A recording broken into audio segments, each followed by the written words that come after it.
में नहीं होता। आप, जनता ने आपको हराया है, भाजपा को जनता लेकर आई है, समाजवादी।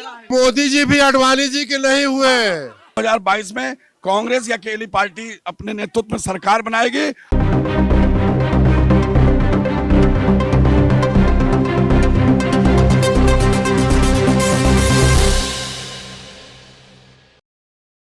नमस्कार, और 24 न्यूज पे आप सभी का स्वागत है।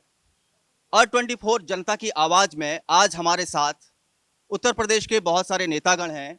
उनसे आज जानने की कोशिश करेंगे कि कौन सी पार्टी यहाँ पे सरकार बनाने के काबिल है, कौन सी पार्टी का मुद्दा क्या है।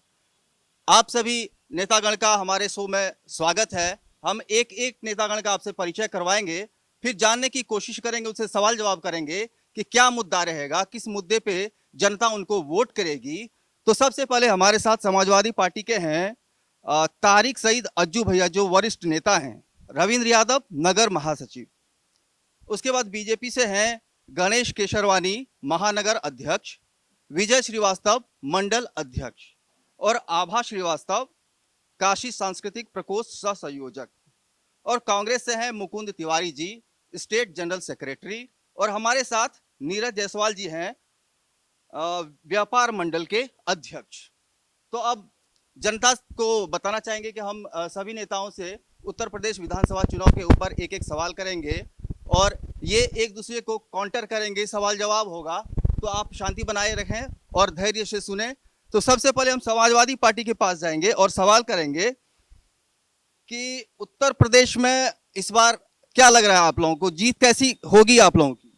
समाजवादी पार्टी बहुत शानदार जीत होगी और हमारा मुद्दा विकास का मुद्दा रहेगा, रोजगार का मुद्दा रहेगा। भारतीय जनता पार्टी इस मामले में विफल रही, केवल हमारा विकास का मुद्दा रहेगा। इस बार समाजवादी पार्टी विकास का मुद्दा रहेगा और रोजगार और महंगाई, ये सब। जी, महंगाई सबसे बड़ा मुद्दा है, जो कि भारतीय जनता पार्टी पूरी तरह से विफल हो चुकी। ये हम नहीं, ये जनता कह रही है। और जिस तरह समाजवादी पार्टी के राष्ट्रीय अध्यक्ष माननीय अखिलेश यादव जी को समर्थन मिल रहा है, चारों तरफ आप देखिए एकदम भीड़ है, जनता का अपार समर्थन मिल रहा है। वो स्वयं आके समाजवादी पार्टी के साथ काम करना चाह रही है और समाजवादी पार्टी की सरकार बनाना चाहती है। जनता का तो अपार समर्थन मिल रहा है, लेकिन बीच में एक मंदिर वाला मुद्दा भी आ गया है, गरमा रहा है। उस पर क्या बोलना चाहेंगे आप? हम इनसे पूछेंगे, वरिष्ठ नेता है समाजवादी पार्टी के। कौन सा मंदिर का मुद्दा? जो मथुरा का मंदिर का मुद्दा है वो गरमाया हुआ है, तो उसको लेके क्या कहना चाहेंगे आप? ये मुद्दा कुछ नहीं है। मुद्दा इसलिए है कि भाजपा के पास कोई मुद्दा नहीं है। महंगाई बेरोजगारी को छिपाने के लिए, मोदी जी की 14 की जो कमिटमेंट था उसको छिपाने के लिए, आज जो चरम सीमा पर महंगाई है और परेशानी है, बेरोजगारी है, उसको छिपाने के लिए मुद्दा लाया गया है। और इनका तो काम है, जब चुनाव आएगा तो हिंदू मुसलमान होगा, शमशान कब्रस्तान होगा और मंदिर मस्जिद होगा। इसके अलावा कोई काम ही इनके पास नहीं। इसके अलावा आप बता दीजिए कोई और मुद्दा इनके पास हो तो। आप लोगों का जो माई समीकरण पहले चलता था, क्या अभी चलेगा या पूरी तरीके से आप सभी को लेके चल रहे हैं? देखिए, हम सबको लेके चल रहे हैं। ये आपके द्वारा बताया गया कि माई समीकरण है। माई समीकरण आपने बनाया, मैं तो, हम लोगों ने तो अब मुसलमान और यादव आप बताना चाहते हैं, लेकिन हमारे साथ सर्व समाज आ गया है। हम लोग सर्व समाज के साथ सरकार बनाने जा रहे हैं और युवा और महिलाएं भी हमारे साथ आ गई हैं। युवा और महिलाएं भी MY समीकरण बताया होता है। तो हम लोग हर तरीके से जनता के सहयोग से 2022 में साइकिल की सरकार अखिलेश यादव जी के नेतृत्व में बनाने जा रहे हैं। इसमें कोई अतिशयोक्ति नहीं है, कोई भी शंका नहीं है। इसको दिल से निकाल दीजिए। और गठबंधन के मामले पे क्या कहेंगे? गठबंधन के मामले में क्या कहेंगे? जो सहयोगी दल है, छोटे दल है, आना चाहते हैं, उनका स्वागत है, वो साथ में जुड़ रहे हैं। जो भाजपा को हराना चाहते हैं वो हमारे साथ जुड़ रहे हैं और अखिलेश यादव जी के नेतृत्व में जुड़ रहे हैं। मुख्यमंत्री तो सब अखिलेश यादव जी को ही मान रहे हैं। जी सर, मुख्यमंत्री सभी लोग अखिलेश यादव को ही मान रहे हैं उत्तर प्रदेश में, ऐसा कहना है समाजवादी पार्टी के नेता का। तो हम बीजेपी की तरफ चलते हैं। बीजेपी से पहला सवाल करते हैं कि सर, सिर्फ मंदिर बनेगा या विकास का भी काम होगा? मंदिर तो हमारे एक आस्था का सवाल है। विकास, हमारे साथी भाई बैठे हैं, इनको प्रदेश में कितना विकास हुआ इनको दिख नहीं रहा है। इन लोगों को दिन में सरकार बनाने के सपने नजर आ रहे हैं। वो तो हमारी जनता है, वो जनता इनको जवाब देगी। जनता देखेगी कि हमारी सरकार ने कितना काम किया है। अब ये इन लोगों को क्या बताया जाए, ये लोग क्यों अपनी बात को रखते हैं कि किसी क्षेत्र में देख लीजिए, चाहे वो गांव का हो चाहे शहरों का हो, ऐसा कोई क्षेत्र नहीं बचा है जहां हमारी सड़कें न बनी हो। हमारी सरकार ने हर घर में बिजली पहुंचाई है, हर घर में एक शौचालय का निर्माण कराया है। ऐसा कोई काम नहीं बचा है जो हमारी आदित्य योगी सरकार ने और हमारे उप मुख्यमंत्री के नेतृत्व में हमारे प्रदेश में जितना विकास हुआ है, शायद ही इसके पहले किसी सरकार ने विकास किया हो। अच्छा, तो आपको ये कुछ कहना चाह रहे हैं? अभी कल ही आपके सारे चैनलों में चल रहा था, भाजपा की कोई मंत्री जी थी, उन्होंने नारियल फोड़ा, सड़क के अंदर नारियल घुस गया। नारियल नहीं फूटा, नारियल नहीं फूटा, नारियल नहीं फूटा, सड़क फूट गई। ये विकास हो रहा है। हाँ, तो ये आवाजी है, ये आपको बताएंगे। बिल्कुल सही कहा तारिक सईद दज्जू जी ने कि नारियल को फोड़ा और नारियल घुस गया। मैं पूछना चाहती हूँ तारिक सईद दज्जू जी से कि भाजपा की सरकार के पहले किसकी सरकार थी? 10 साल जब ये कुर्सी पर बैठे तो इतनी मजबूत सड़कें क्यों नहीं बनाई कि भाजपा को दूसरी सड़क नहीं बनवानी पड़ी? और ये है समाजवादी का चेहरा, जिन्हें इतना भी नहीं पता कि तमीज क्या होती है, अनुशासन क्या होता है। पहले तो भाजपा से अनुशासन सीख लें। और जैसे कि उन्होंने कहा ना कि महिलाएं आ रही हैं, बच्चे आ रहे हैं, भाजपा में एक मिनट मेरी बात पूरी हो जाने दीजिए। सर, आप सभी से भी आग्रह है कि थोड़ी शांति बनाए रखें। मैं सिर्फ तर्क संगत जवाब दे रही हूँ। मैं सिर्फ तर्क संगत जवाब दे रही हूँ, जो मेरी बातें पूरी हो जाए। ये है समाजवादी का चेहरा। सर, आप लोग थोड़े से शांत रहिए। हम नेताओं से सवाल पूछ रहे हैं, उनसे जवाब ले रहे हैं। समाजवादी का ये चेहरा है, इनका कार्य है सुचारू ढंग से किसी भी व्यवस्था को चलने मत देना, बस। और अगर आप सुनिए, समाजवादियों में इतनी ताकत थी तो जनता ने आपको हराया नहीं होता। जनता ने आपको हराया है। भाजपा को जनता लेकर आई है, समाजवादियों, इसलिए शांत रहिए। आप अपनी झुंझलाहट और झल्लाहट प्रदर्शित कर रहे हैं, समझ में आ रहा है? ये अखिलेश यादव का ये अनुशासन है। एक सेकंड, आप लोग, जहां मुख्यमंत्री की धर्म पत्नी सुरक्षित नहीं है, वहां पर दूसरी महिलाएं कितनी सुरक्षित होंगी, ये इसका जवाब दे दे। सही कह रहे हैं, बिल्कुल आप बिल्कुल सही कह रहे हैं कि जो अपनी धर्म पत्नी का नहीं हुआ, लेकिन धर्म पत्नी को उन्होंने तलाक दिया। अखिलेश यादव अपनी पत्नी की सुरक्षा समाजवादियों से नहीं कर सके, उनकी साड़ी फट गई। भारतीय जनता पार्टी में मैं महिला हूं, मैंने शान से भारतीय जनता पार्टी ज्वाइन की। आपके यहाँ महिलाओं की क्या सुरक्षा होगी? हमारे यहाँ सुरक्षा होती है। हम यहाँ बैठे हैं, आपके कार्यकर्ताओं ने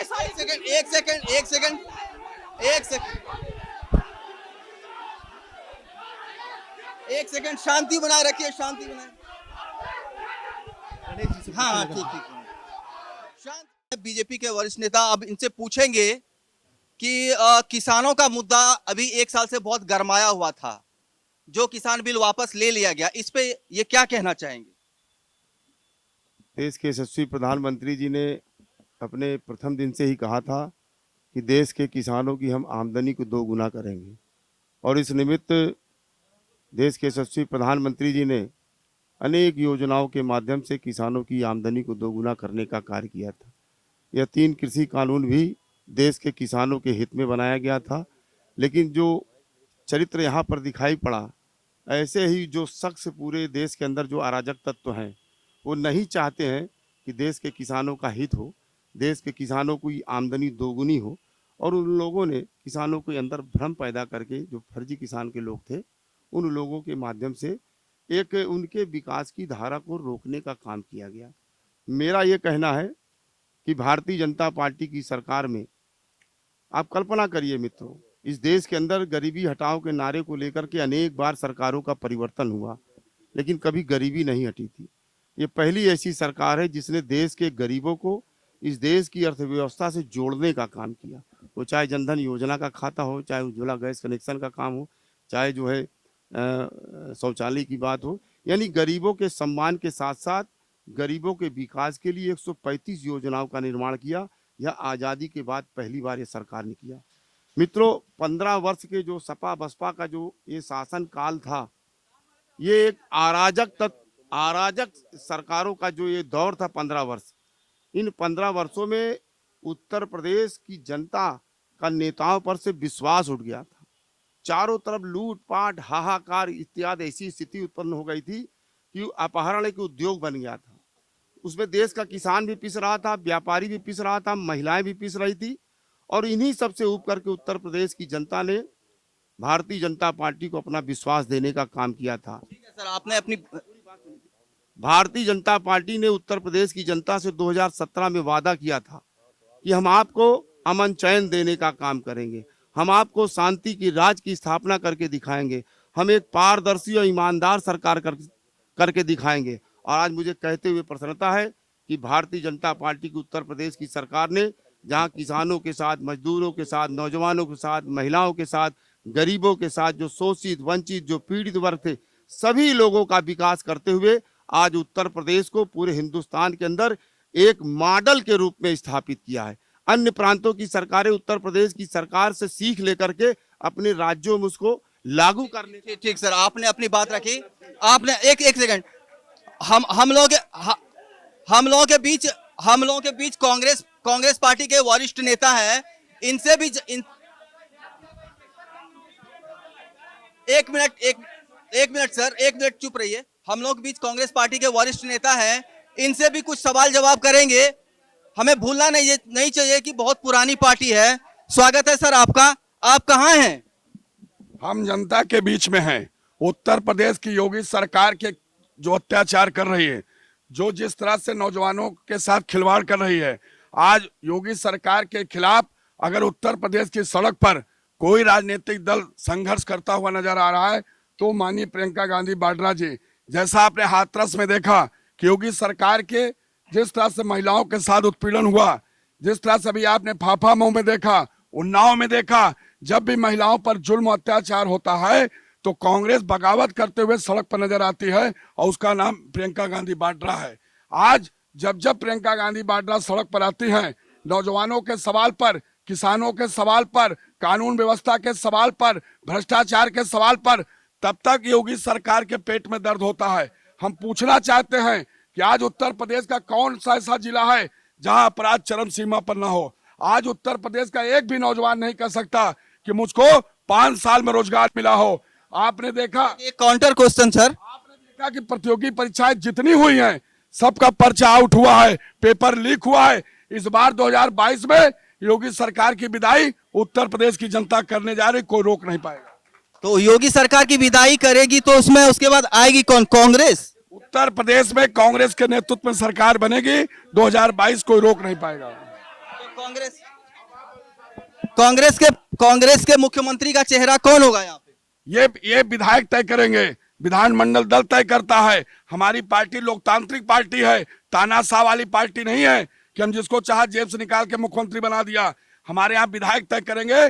जब चुनाव संपन्न हो जाएगा तो विधायकों की बैठक होगी, उसमें विधानमंडल दल नेता चयन होगा, उसके बाद मुख्यमंत्री का चेहरा ओपन होगा। तो हम लोगों के साथ व्यापार मंडल से भी जुड़े हुए हैं, एक मिनट व्यापार मंडल से जुड़े हुए हैं नीरज जायसवाल जी, तो इनसे भी कुछ जानने की कोशिश करेंगे कि सरकार कैसी चल रही है, व्यापारियों को कितना फायदा पहुंचा रहे हैं योगी सरकार। आज के समय पे व्यापारी खुल के व्यापार कर रहा है। मुझे ये कहने में कोई शंका नहीं है कि जो सपा काल में और जो आगे गुंडागर्दी थी उससे आज की व्यापारी वर्ग बहुत खुशी है और बहुत ही अच्छे से व्यापार कर रहा है।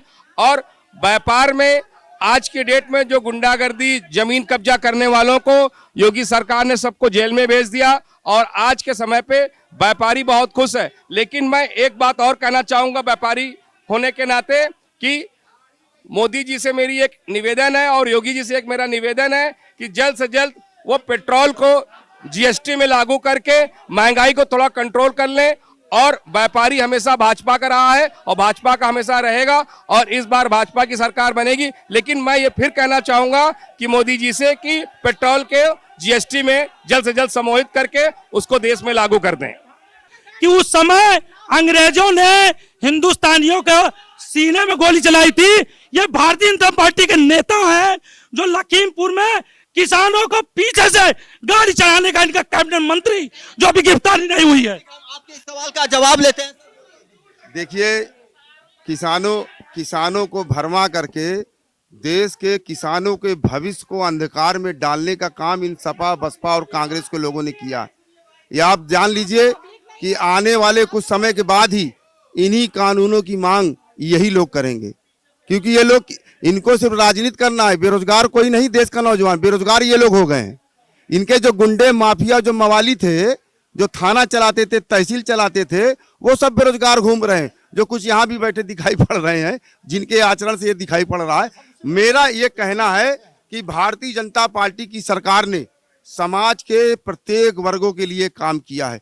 वो चाहे हिंदू हो, चाहे मुसलमान हो, चाहे सिख हो, चाहे ईसाई हो, इन सभी वर्गों को लेकर के भारतीय जनता पार्टी ने एक सामाजिक समरसता की स्थापना करने का काम किया।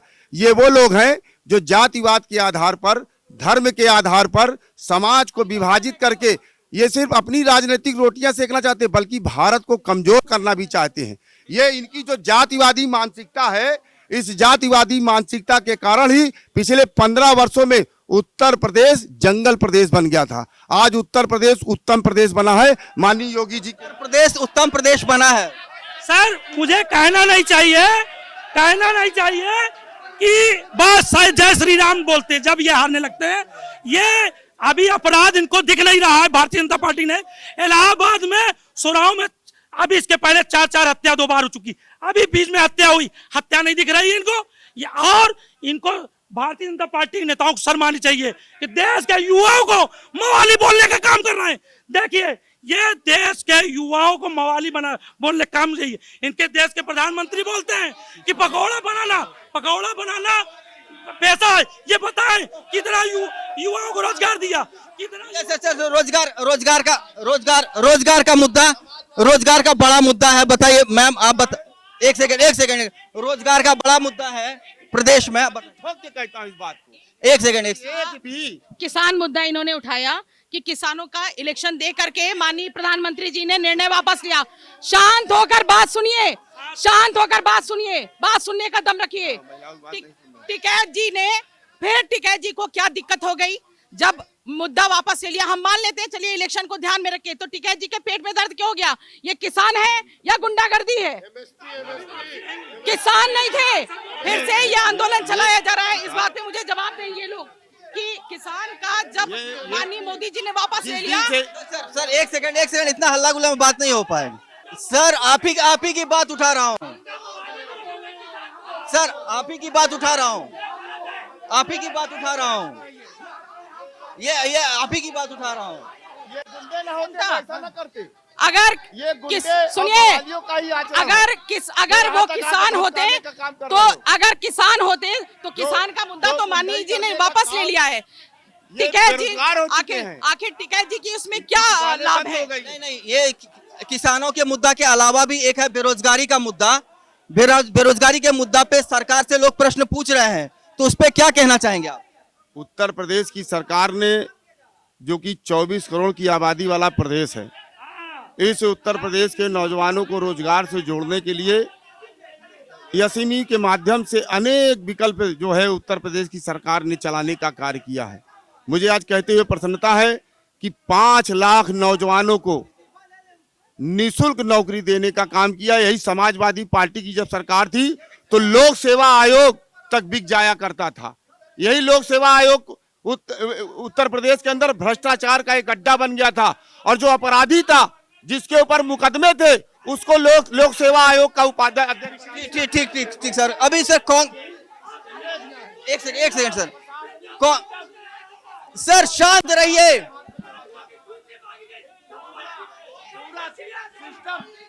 आप समझिए पूरा सिस्टम।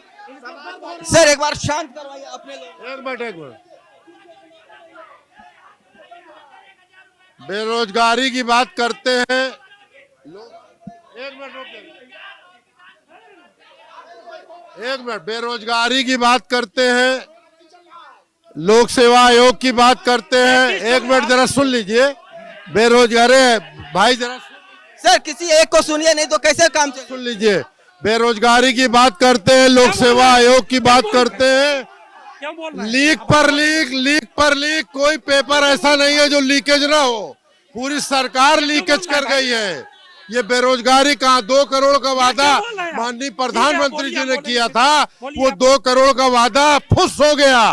5 बात कर रहे हैं। सर समाजवादी पार्टी भाजपा पे आरोप लगा रही, भाजपा सपा पे आरोप लगा रही। यही हाल उत्तर प्रदेश में 32 साल इन लोगों ने किया है। तो 32 साल बेहाली के खिलाफ कांग्रेस अब नेतृत्व कर रही, धर्मंद नेता बनकर प्रियंका गांधी वाड्रा हर सवालों पर जूझती लड़ती नजर आ रही। और आप देख लीजिएगा 2022 में कांग्रेस की अकेली पार्टी अपने नेतृत्व में सरकार बनाएगी, और जहां पर नौजवानों को रोजगार मिलेगा, किसानों की समस्याएं दूर होगी, और व्यापारियों के पर जो उत्पीड़न हो रहा है जीएसटी के नाम पर, वो हम रोकेंगे और कानून व्यवस्था ठीक करेंगे। अब हम इस कार्यक्रम के अंतिम चरण में पहुंचे हैं। सबसे 2-2 लाइन लेंगे और उनसे कोशिश करेंगे जानने की कि उनका मुद्दा क्या है और बीजेपी या समाजवादी या कांग्रेस पार्टी कैसे अपनी जीत तय करेगी। बताइए। एक बार प्रश्न फिर से। मैं प्रश्न नहीं पूछ रहा हूं, आप अपनी बात रख दीजिए 2 मिनट में।